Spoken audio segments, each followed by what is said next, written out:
வேலன் வள்ளி தம்பதிக்கு ஒரு சின்ன 3 வயசு குழந்தை இருக்குங்க. ஒரு நாள் வேலனும் வள்ளியும் வீட்டுல கிருஷ்ணர் விக்கிரகத்தை அலங்கரிச்சு அவருக்கு பிடிச்ச நைவேத்தியங்கள் எல்லாம் வச்சு பூஜை செய்யறாங்க. பூஜை முடியறதுக்குள்ளவே நைவேத்தியங்கள்ல ஒன்றான சீடையை எடுத்து அந்த குழந்தை சாப்பிட போறாங்க. உடனே குழந்தைய தடுத்து அதெல்லாம் இப்ப சாப்பிடக்கூடாது, கிருஷ்ணர் சாப்பிட்டதுக்கு அப்புறம் தான் சாப்பிடணும்னு சொல்லி பூஜை அறையை விட்டு வெளியில கூட்டு போறாங்க அந்த குழந்தையோட அம்மா. அந்த குழந்தை என்ன பண்றாங்கன்னா, அப்பா உண்மையிலேயே கிருஷ்ணர் நம்ம செஞ்ச நெய்வேத்தியங்களை சாப்பிடுவாங்களான்னு கேக்குறாங்க.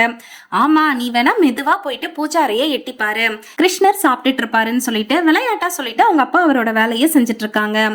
அதை நம்பிய குழந்தை வேகமா ஓடி போய் பூஜாரைய மெதுவா எட்டி பாக்குறாங்க. அங்க நைவேத்தியங்களை கிருஷ்ணர் சாப்பிட்டுட்டு இருக்காரு. கிருஷ்ணரை நேர்ல பார்த்த சந்தோஷத்துல அந்த குழந்தை ஓடி போயிட்டு அவங்க அப்பா கிட்டயும் அம்மா கிட்டயும், அப்பா உண்மையிலேயே கிருஷ்ணர் நம்ம படைச்ச உணவுகளை சாப்பிட்டுட்டு இருக்காரு, வந்து பாருங்கன்னு சொல்லி கூப்பிட அப்பா அம்மாவால அதை நம்பவே முடியல. நம்பாமலும் இருக்க முடியல, குழந்தை பொய் சொல்லாது இல்லைங்களா. சரின்னு சொல்லி போய் எட்டி பாக்குறாங்க. அந்த இடத்துல கிருஷ்ணர் இல்ல. கடவுள் இருக்காரு, நம்மளை காப்பாருன்னு சொல்லி நீங்க முழுமையா நம்பினீங்கன்னா மட்டும்தாங்க அவரோட அருள் உங்களுக்கு கிடைக்கும். நம்பாதவங்களுக்கு, அரைக்குறையா நம்புறவங்களுக்கும் அவங்களோட அருள் கிடைக்காம போகிறதுக்கான வாய்ப்புகள் இருக்கு.